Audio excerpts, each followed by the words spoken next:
इतिहास की कुछ घटनाएं ऐसी होती हैं जिन्हें जब फिर से कहा जाता है तो वो शायद और ज्यादा दर्द लेकर के आते हैं। विवेक अग्निहोत्री की बंगाल फाइल्स आप थिएटर पर अगर देखने जाएंगे तो कलेजा आपको मजबूत करना होगा, क्योंकि भले ही ये वो कहानी है जो इतिहास में कहीं दफन हो चुकी है, लेकिन उसकी दर्द और टीस आप फिर से महसूस करेंगे, इस बात की पूरी गारंटी है। फिल्म बंगाल फाइल्स कहानी है बंगाल एक साल तक किस तरह जलता रहा, हजारों हिंदू वहां पर किस तरह नृशंस तरीके से कत्ल कर दिए गए, किस तरह हिंदू महिलाओं और लड़कियों के साथ अमानवीय व्यवहार हुआ, उनकी संपत्तियां जला दी गई या नष्ट कर दिया गया। 1.5 लाख से ज्यादा हिंदुओं ने पलायन किया था। द ग्रेट कैलकाटा किलिंग्स जिसे कहा जाता है, या फिर डायरेक्ट एक्शन डे, और उसके बाद नोआखली में जो लंबे वक्त तक हिंसा का तांडव चला, ये पूरी कहानी बताई है विवेक अग्निहोत्री ने। और उसके साथ ही आज के दौर में बंगाल में क्या हो रहा है और क्या ये उसी का प्रतिबिंब है जो हो चुका है, या फिर आने वाले वक्त में कहानी वहीं पहुंचने वाली है जहां पर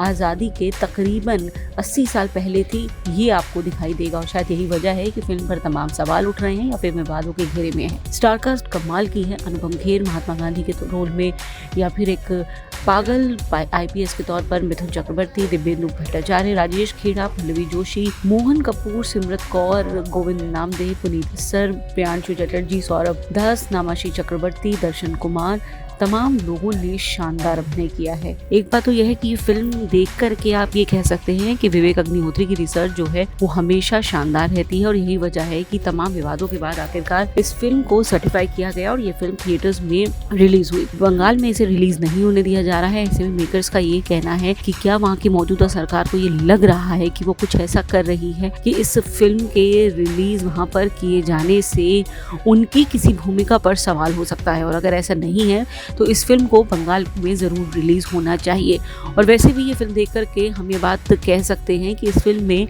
बंगाल के अभिमान को, स्वाभिमान को और देश के प्रति बंगालियों की निष्ठा को बेहद खूबसूरती से और मजबूती से दिखाया गया है। इसलिए कोई ऐसी वजह नहीं है कि इस फिल्म को बंगाल में रिलीज़ ना होने दिया जाए। एक शानदार फिल्म है। अगर इसे कम्युनल एंगल देने की कोशिश की जा रही है या एजेंडा सेटिंग देने की कोशिश की जा रही है, तो ऐसी कई फिल्में हैं जो सच्ची घटनाओं पर बन चुकी हैं और उन्हें लेकर के भी विवाद उठे हैं, सवाल खड़े हुए हैं, लेकिन अंततः ये एक शानदार फिल्म है। हालांकि सेकेंड हाफ के बाद ये फिल्म बहुत ड्रैगिंग हो सकती है। कई मोनोलॉग्स इसमें ऐसे हैं, आपको लगता है जो वक्त से ज़्यादा लंबे खिंच गए हैं और इसलिए फिल्म बहुत लंबी हो गई है, लेकिन आखिरकार एक शानदार फिल्म है, एक मस्ट वॉच फिल्म है जो ज़रूर देखनी चाहिए।